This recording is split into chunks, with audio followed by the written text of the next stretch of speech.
Alhamdulillah wassalatu wassalamu ala ashrafil anbiya wal mursalin sayyidina Muhammadin wa ala alihi wa ashabihi ajma'in. Amma ba'd. Fa'a'udhu billahi minasyaitonir rajim. Bismillahirrahmanirrahim. Assalamualaikum warahmatullahi ta'ala wabarakatuh. Waalaikumsalam. So, mga kapatid, hanggang dito na lang. Maraming salamat po. Okay, natasan po ako ni Sheikh Saud sa biography ng mahal nating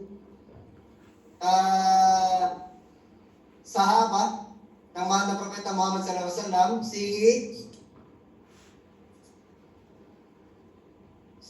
si Al-Husayn ibn Salam. Ayan po. Okay. So,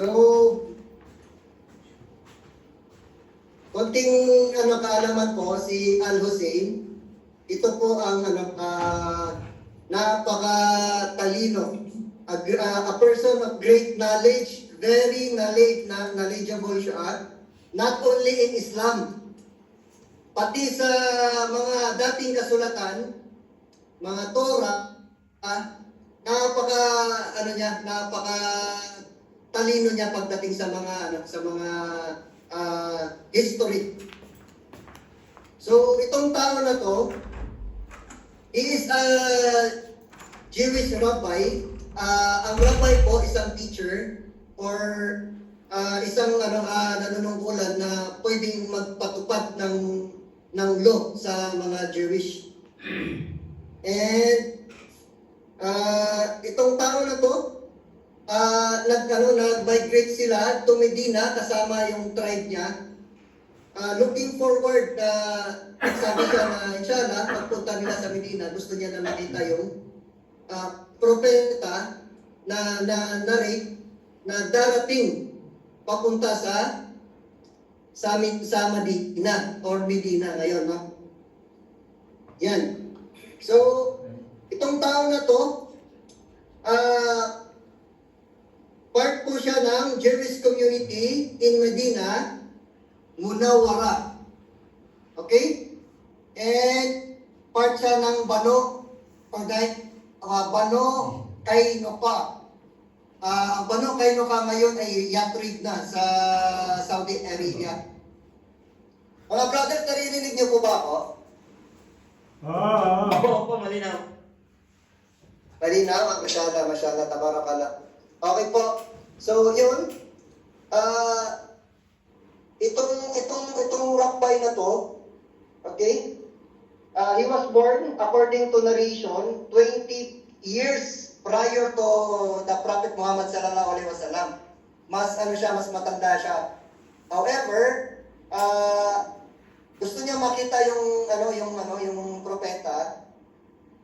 Kaya kung whoever would like to see a companion or a man from amongst the men of Jannah, kung sino yung gusto makita ng companion ng Prophet Muhammad sallallahu alaihi wasallam na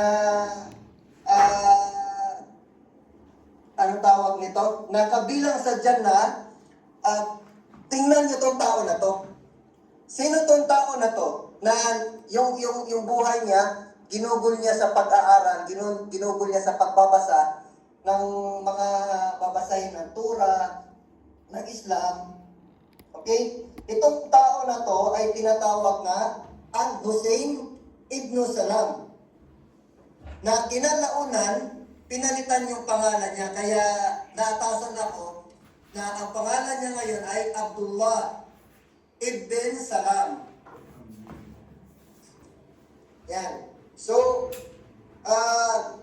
ito si Abdullah ibn Salam, napaka-serious sa buhay niya.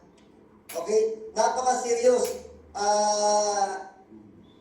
Itong tao na to dapat, tawag nito? Tularan. Kasi never siyang nag-waste ng time.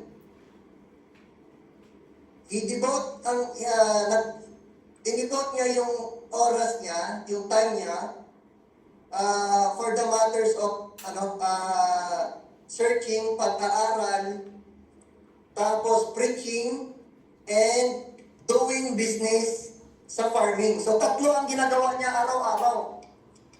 Meron siyang unang part ng araw, nagpi-preach siya, pupunta siya doon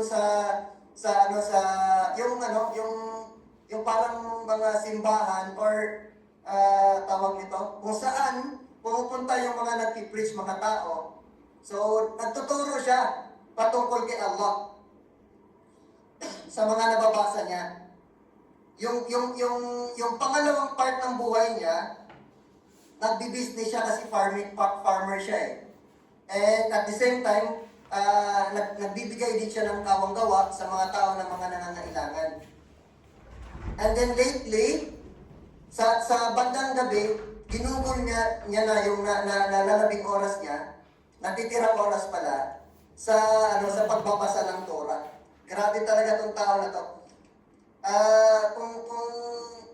Kung meron tayong gustong sundin na scholar, ito dapat isa sa susundin natin kasi hindi ito nagsasalita patungkol sa sariling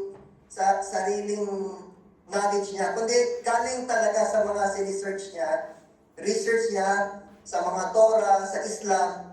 Hindi siya nagsasalita, hindi siya nagtuturo, nagpipreach kung walang katibayan. Okay? So, galing siya ng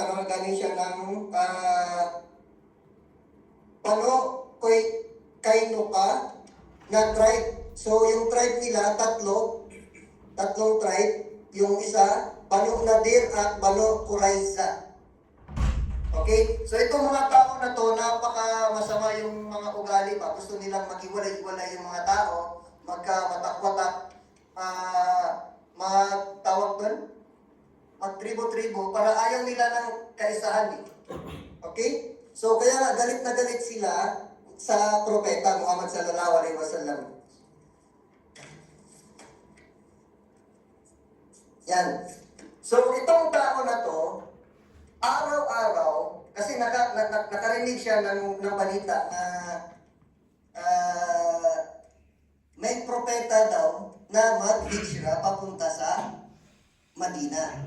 Okay? So ngayon, itong tao na to, halos araw-araw siya umaakyat sa puno ng dates. Tinitingnan niya yung malayong daan na baka isa sa araw na ito, darating na yung propeta.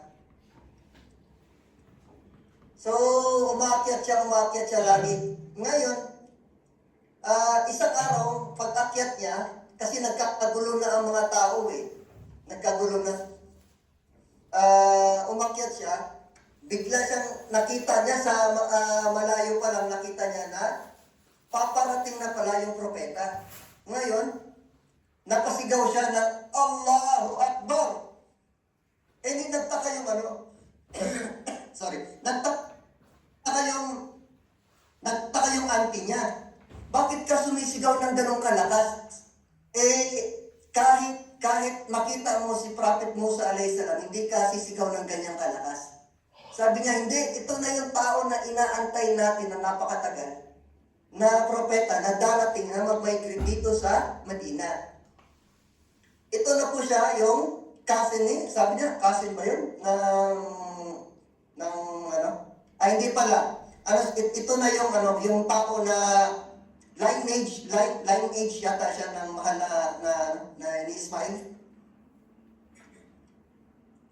Tama, ni Prophet Ismail alayhi salam. So, ngayon, tumakbo siya. Sabi niya sa auntie niya, tatakbo ako, pupuntahan ko yung tao na yun. So, yung pagpunta niya sa tao na yun, nahihirapan siya pumasok kasi meron ng mas nauna pa sa kanya na sumalubong. Sa daming tao, maraming sumalubong. Yung mga tao na sumalubong sa mahal na propeta Muhammad sallallahu alaihi wasallam. Bro, yun po yung muhajirin, yung mga nag-hijra na before So inaantay din nila si Prophet Muhammad na darating sa Medina. Okay? Ngayon, nung nakita niya, talagang hinawi niya yung mga hinawi niya yung mga balikat, para makita niya yung mahal na Propeta Muhammad sallallahu alaihi wasallam. Nung nakita na niya, sa mukha pa lang, kasi nung hindi pa nagsalita si Prophet Muhammad, gumiti lang sa mga tao eh. Nung nakita niya, sabi niya, walang duda, ito talaga. Ito na yung propeta na inaantay natin. Na talagang inaantay ko. Nung nakita niya yung mahal na propeta, naghanap siya talaga na ng paraan na makalapit. Nung nakalapit na siya mismo sa mahal na propeta Muhammad sallallahu alaihi wasallam, tapos nag-start na si Prophet Muhammad sallallahu alaihi wasallam ng magsalita, doon niya narinig yung salita na talagang nanindig yung balahibo niya, tumatak sa isip niya, yung unang salita na hindi makakalimutan ng mga tao doon sa Medina. Merong 3 salita ang sinabi ng mahal na Propeta Muhammad sallallahu alaihi wasallam. Nasabi ni Abdullah Ibn Salam, sabi niya, ang unang salita na lumabas sa bibig ng mahal na Propeta Muhammad sallallahu alaihi wasallam, sabi niya, feed the needy. Pangalawa, spread salam. And pangatlo, respect your relatives. So yung pagkarinig niya yung 3 na yun, grabe niya, walang duda, ito talaga yung propeta. Walang ibang magsasalita na tao na ganito kagaling magsalita, na napakamalumanay, napaka-aliwalas yung mukha.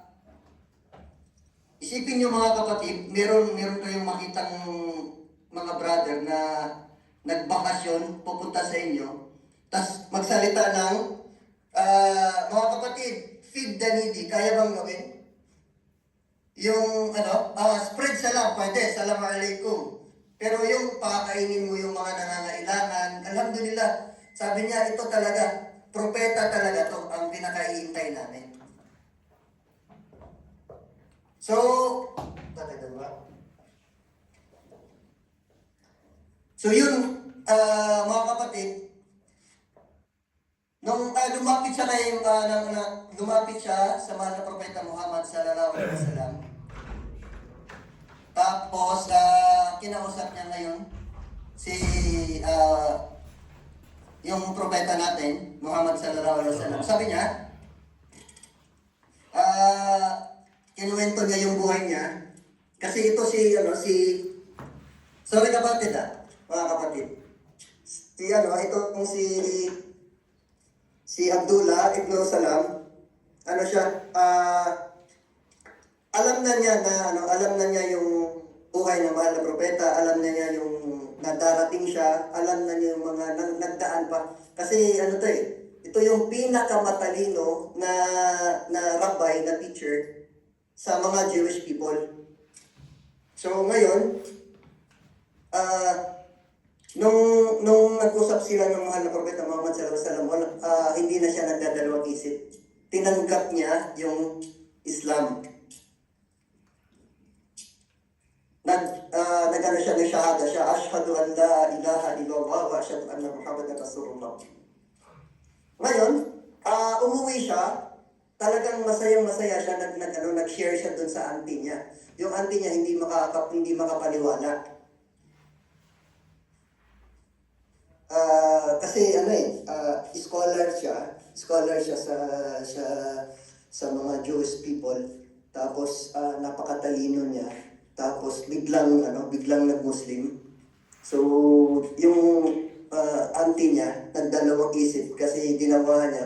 Pero kinalaunan nag-Muslim din, nagshahada din yung auntie niya. Ngayon, nung pumunta siya doon sa mga kasama niya na yung kasama niya na mga Alaikum. Salamat. Mabuka dito bro. Ayun, nandito na siya. Pasensya na. Patay mo na yan. Retso ka mo dito. Online ka pa din. online pa rin ba? Assalamualaikum nih. Ustad, pasensya na. Naka-ready na ba? Ah, wala ready. Wala pa. Mag-meaning si bro Ozo. Masya Allah. Wala pa. Nawala ako eh. Si ano, pagbuksan niyo rin, nandiyan na. Nasa na ba? Okay, sige yan. Babalik ako dun sa... Okay, nung ano, nag-share siya pala, nag-share siya dun sa mga... sa community nila.